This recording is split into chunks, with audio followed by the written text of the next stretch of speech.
Thank you, CRN, for inviting us today to sunny, cloudy Braintree, Essex. And we're here at a GridServe Sustainable Energy sunlight to wheel filling station. Of course, it's not a filling station, is it? It's a charging station, because what we've got here are a series of charging points powered by these solar panels ahead, sunlight.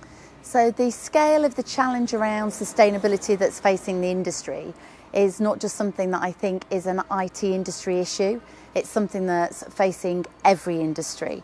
We all need to act and act now for the good of ourselves, for our industry, for our people, for our customers and our children and future generations. And technology's got a big part to play in it.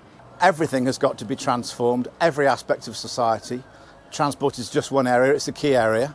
The big one is, of course, electricity generation, and I say electricity because that's what we need to be using now more than anything else. Everything needs to be electrified, and if we can electrify everything, then we can move forward. The world's full energy needs for a year, all those terawatts, the sun generates that every hour. So we receive 9,000 times more energy from the sun than we need for our entire energy needs. That's incredible. Yeah. It really is. So if we can be 1/9,000th efficient, I don't know what that is, 0.0 something, sorted.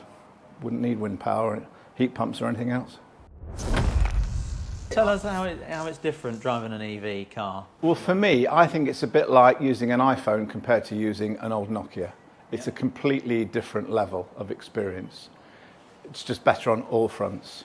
Faster, smoother, more reliable. And then the idea of software updates, the fact that your car can improve over age. Batteries are getting better, ranges are getting better all the time. And the demand, I think, from our customers and the consumers is there. So before, if they thought it might have been a nice to have, it's now becoming an essential in terms of their brand as well. So there is a real drive in terms of making sure that that happens, as opposed to somebody thinking it might be a good idea. Like you say, I think the experience gets better with every iteration that we get and every software update. And my car's 3 years old now, and I love it as much today as I did when I sort of first took It doesn't take you long to ownership get used to it, though, does it? No. I know it's a bit of a leap of faith when you first do it, but once you're there, it's accessible, it's everywhere you need, and the range anxiety needs to be no different in your mind than going to fill up with petrol. I think people will just completely stop buying internal combustion engine cars. I think for a while we'll be buying second-hand ones, but that's just the existing fleet changing hands. I think new internal combustion engine cars, they're on the way up now. I think it's the beginning of the end. You've heard me talk about it before, greenwashing. Nobody wants that because actually it doesn't move us any further forward. So guys, we all work for leaders in the industry, and I think it's interesting from our point of view as to where you see that leadership in sustainability. What accountability and responsibility do you think we have in this space? For us, common sense in terms of you wanting to do this for yourselves, for your business, for your customers, for your people, for your children, and to do the right thing for future generations. And we are seeing that certainly from Computer Centre. We're seeing that in a lot of our customer bids that are coming through. Sustainability scoring features very highly. And we also know from an employee point of view, we recently did a survey of our employees that we do fairly regularly, and one of the areas that it's important to them, they want to know what we're doing, and they want to know how they can be involved in it. So it really is, talking about it from the reality of people want to work for organisations and be part of something. I do think we've got a duty of care as well for our employees, and the things merge together, don't they? Because if you think about employee commuting, now that will possibly or probably appear on our Scope 3 emissions for Jigsaw 24. There are lots of different ways of getting to work rather than just going in an internal combustion engine car on your own. And I think for us, we've certainly looked at couriers, and employee commuting is a big part of our carbon footprint.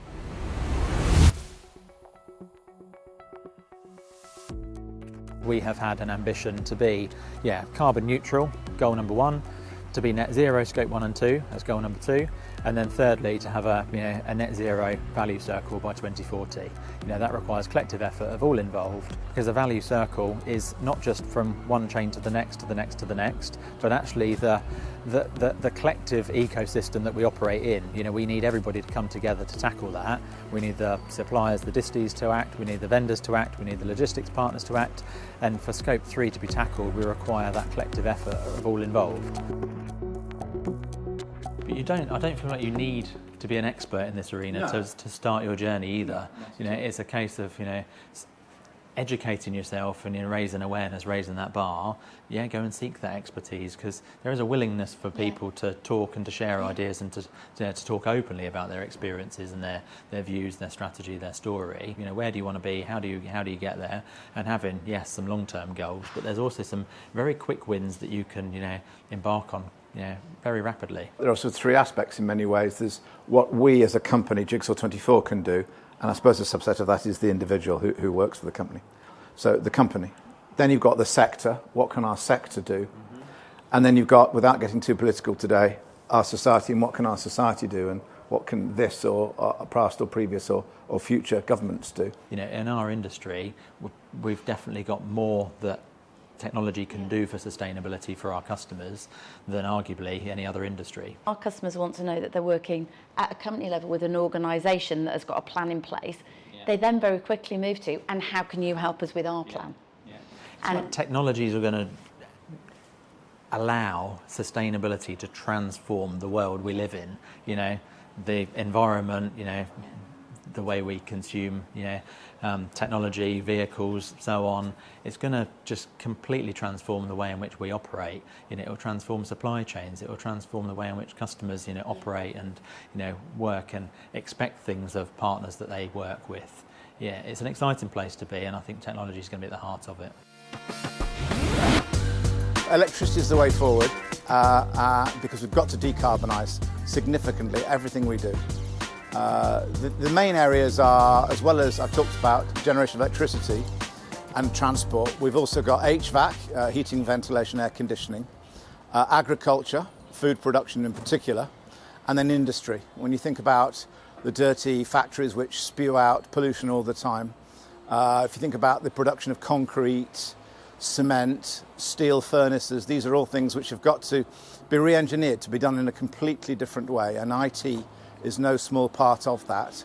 We've played our part in hopefully introducing the concept of virtual meetings or mass marketing them, mass popularising them during COVID. And I think that alone will be saving many, many millions of passenger miles a year. But we've got a lot more work to do on the whole range of activities.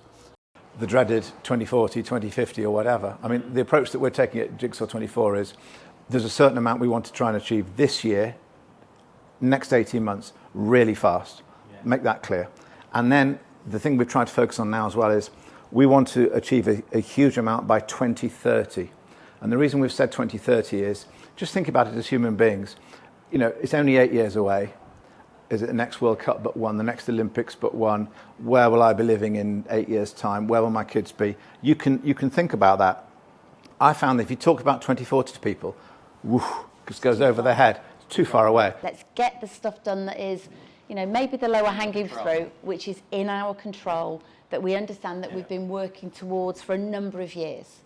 And then we've set a 2040 for our net zero goal, but we believe we will get there earlier. So we're then going, let's make sure we've almost, the big elephant in the room, how we're going to consume it. Let's consume it with a plan that says we're going to get here by the end of this year, and then we're moving forward. And that, for us, to the same point, gives us a plan, it gives us structure, and it gives something tangible for everybody to work towards. Yeah. I think there's clear alignment, with our goals, really. The carbon neutrality that is within your control, you can do that in the short term once you've formed your plan. And then to be net zero, we can't do that alone. The Scope 3, the supply chain as a whole, we've all got to do it collectively. We've all got to come together. And it's why, experiences like this are so important for us to compare ideas and intentions and viewpoints, so we can come together and solve that together. This is like your mastermind subject, isn't it? I thought we could go on forever and you wouldn't pass. I don't know, I just think it's great though, isn't it? Filling your car up with sunlight.